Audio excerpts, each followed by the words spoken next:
Everyone, welcome to Meera's kitchen.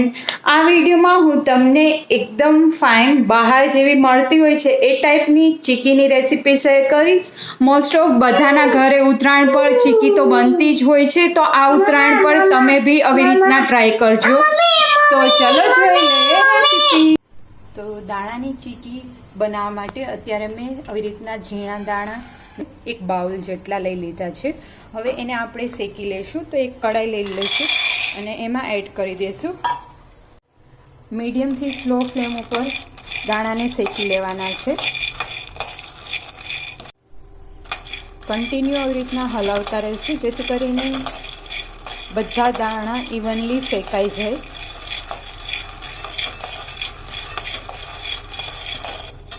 હવે એક દાણો લઈ અને જોઈ લેવાનું, આવી રીતના ઇઝીલી ફોતરી નીકળી જાય એટલે આ પરફેક્ટ શેકાઈ ગયા છે। ગેસ ઓફ કરી દઈશું અને આને રૂમ ટેમ્પરેચર પર આવવા દઈશું। રૂમ ટેમ્પરેચર પર આવે એટલે એક કપડું લઈ લઈશું અને પછી કપડા વડે આવી રીતના પ્રેસ કરશું એટલે ઇઝીલી ફોતરા નીકળતા જશે। જોઈ શકો છો। તો આવી રીતના બધામાં ફોતરા નીકળી જશે ઇઝીલી।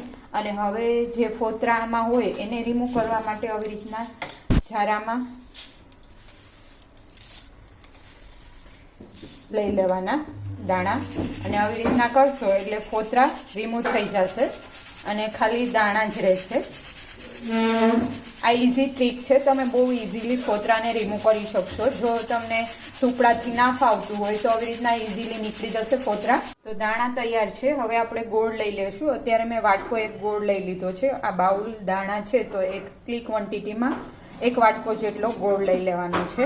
તમે ખાંડની બી બનાવી શકો। હવે એક કડાઈ લઈ લેશું અને એમાં જે ગોળ આપણે લીધો હતો એ એડ કરી દઈશું। ગોળ મેલ્ટ થાય એટલે એમાં આપણે થોડું એવું ઘી એડ કરી દઈશું જેનાથી ટેક્સચર બહુ જ ફાઇન આવશે। હાફ ટીસ્પૂન જેટલું ઘી એડ કરી દેવાનું છે અને થોડી વાર માટે રહેવા દઈશું। જ્યાં આપણે વણવી હોય ત્યાં આપણે થોડું એવું ઘી લગાવી અને સ્પ્રેડ કરી દેવાનું જેથી કરીને ચીપકે નહીં અને ઇઝીલી વણતા ફાવે। તો એકદમ ઉકળવા માંડે પછી 2-3 ડ્રોપ્સ આપણે આમાં પાણીમાં નાખશું, એક વાટકીમાં લઈ શકો છો। ઇઝીલી કાચની જેમ કટક કટક થઈ જશે। હવે એમાં થોડો પીંચ ઓફ સાજીના ફૂલ નાખશું જેનાથી બહુ જ ફાઇન ચીકી બનશે। જો તમે આવી રીતના ક્યારેય ના કર્યું હોય તો ટ્રાય કરજો એકવાર, બહુ જ ફાઇન ચીકી બને છે એકદમ બહાર જેવી જ। હવે ગેસ ઓફ કરી દઈશું અને દાણા નાખી દઈશું એમાં અને પ્રોપરલી મિક્સઅપ કરવાનું છે।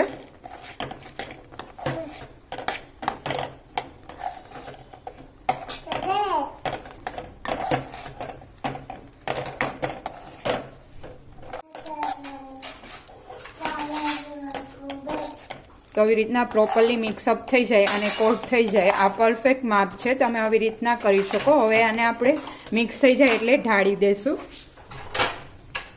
પ્લેટફોર્મ પર અને એક વેલણ લઈ લઈશું। વેલણમાં બી ઘી લગાવીને જ રેડી રાખવાનું એટલે ડાયરેક્ટલી આપણે વણવા માંડીએ, સ્પ્રેડ કરવા માંડીએ, કેમ કે જો ઠરી જશે તો ચીકી સ્પ્રેડ નહીં થાય ઇવનલી।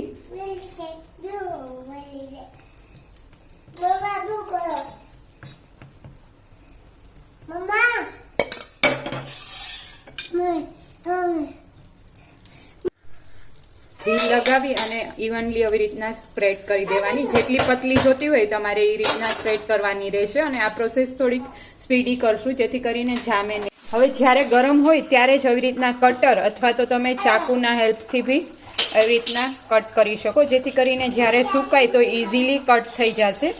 બાકી ઘણીવાર એવું થતું હોય છે કે પછી જ્યારે આપણે કટ કરવી હોય ત્યારે ઇવનલી શેપમાં કટ ના થાય, એટલે પહેલાંથી જ આવી રીતના કટ આપી દેશો તો ઇઝીલી સ્ક્વેરમાં કટ થઈ જશે ઇવન શેપમાં।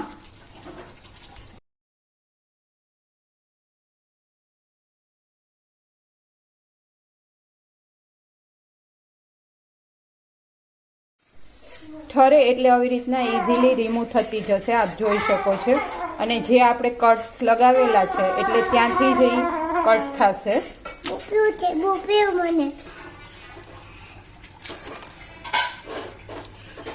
તો રેડી છે સિંગદાણાની ચીકી. બહુ જ ફાઇન રીતે બનશે અને ગોળ સાથે તો બહુ જ ફાઇન આ ચીકી બનતી હોય છે. તો આ ઉત્તરાયણ આપ બી ટ્રાય કરજો અને કમેન્ટ કરી અને જણાવજો તમને મારી રેસીપી કેવી લાગી.